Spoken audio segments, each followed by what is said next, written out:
that there has been quite a substantive CAG report that has come out recently. But what is the operative period that has been covered? It covers from 2016 to 2022.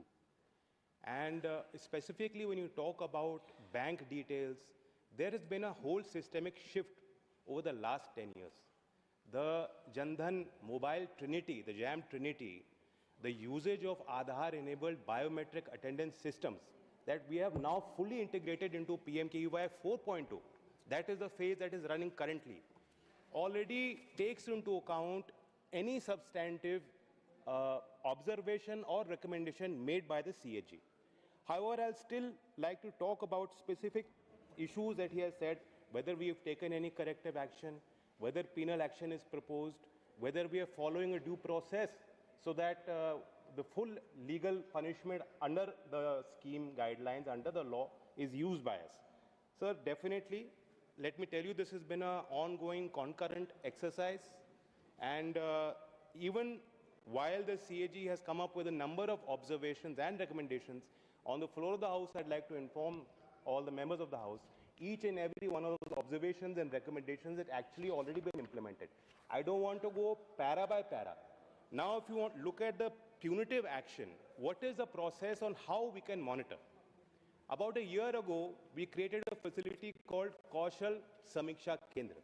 It's a high-tech facility where all this data that is being collected can be monitored real feed live. We've started in September of 2024 a new process of verification. And the virtual verification process, around 3,695 virtual monitorings were conducted of the training centers between September 24 and October 2025. In parallel to this, physical inspections are being carried out by PMKUY state and district coordinators to identify gaps and improve the training quality. Physical inspections covered 2,393 centers. Yes, sir, there were few shortcomings that came up. 383 Skill India centers were found to be non-compliant. FIRs have been lodged against 41 Skill India centers. 178 training centers were found non-compliant with scheme guidelines and blacklisted. A show-cause notice has been issued against all 11 entities which are named in the CAG report. Thank you. Second supplementary, Dr. Syed Nasir Hussain ji. Sir, in the light of the CAG's findings and continuing crisis of unemployment and underemployment among youth, women, scheduled caste, scheduled tribe, religious minorities, and persons with disabilities, I would like to ask the government whether it proposes to revise the design of PMKVY or bring in a new framework with stronger data integrity, biometric and geotagged verifications, and third-party audits. And also, will it commission an independent time-bound evaluation with participation of state governments, sector skill councils, trade unions, and academic institutions, and place its full report, including recommendations on equity, effectiveness, and accountability of the scheme in the public domain? Thank you. Honourable Minister. Yes, sir. I would like to agree with what Honourable Member of Parliament is proposing. It is already part of our policy. If we look at impact evaluation, let's not go towards 4.0. Even earlier iterations of the scheme have been evaluated. This is apart from the CAG process.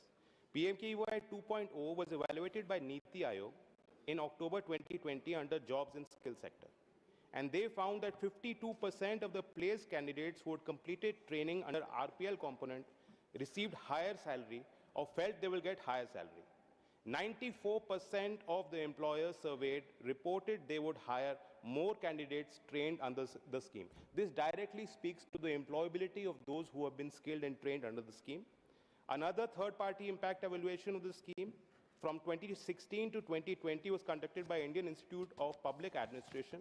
They found that a maximum percentage of 70.5% received placement in their desired sectors.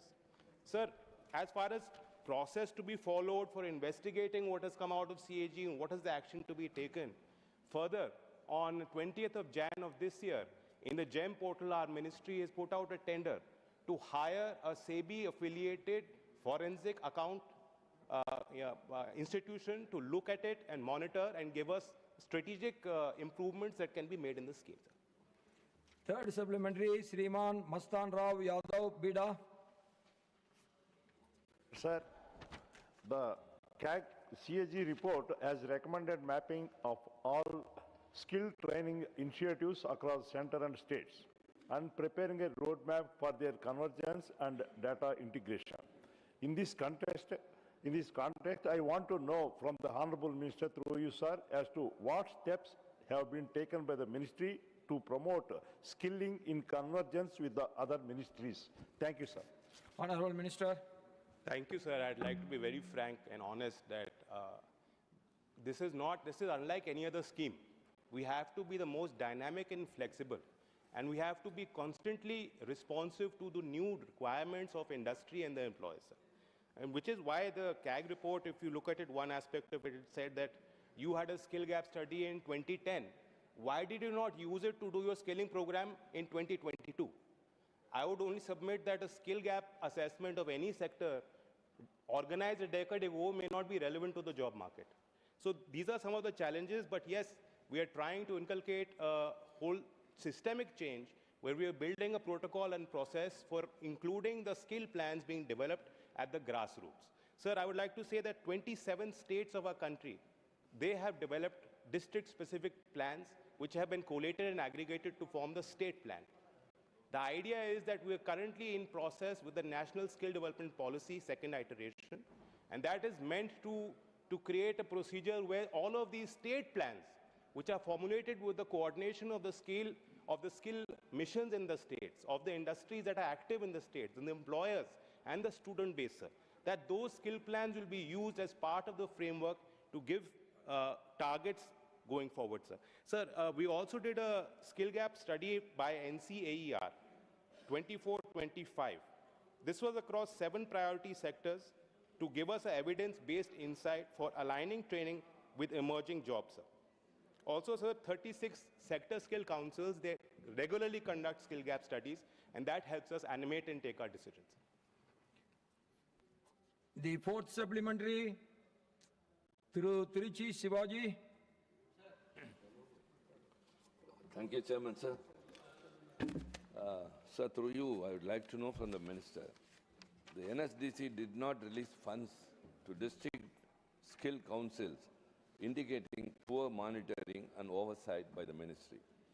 The report being referred to also showed that there was a delay in transfer of central component funds of rupees 222.63 crore. The report states, during the last 2 phases of PMKY, against the prescribed 75-25% allocation for central and state, average release was 84% and 16% respectively. What specific administrative or procedural reasons caused this delay, and what are the steps taken to address this delay not to happen in future? Thank you. Honorable Minister. The system designed so that the district plans that are being developed by the district can be supported through a financial resource provided under the scheme. However, none of the districts came forward and asked for funds, which is why no money was sent, sir. Second, PMKVY phase 2 and 3, the scheme was with coordination of and support of the states. Now we have moved in 4.0 to being a centrally sponsored scheme. Therefore, 100% of the allocation of the financial resource is being provided by the center. Fifth supplementary, Shriman Ramchandar Jangra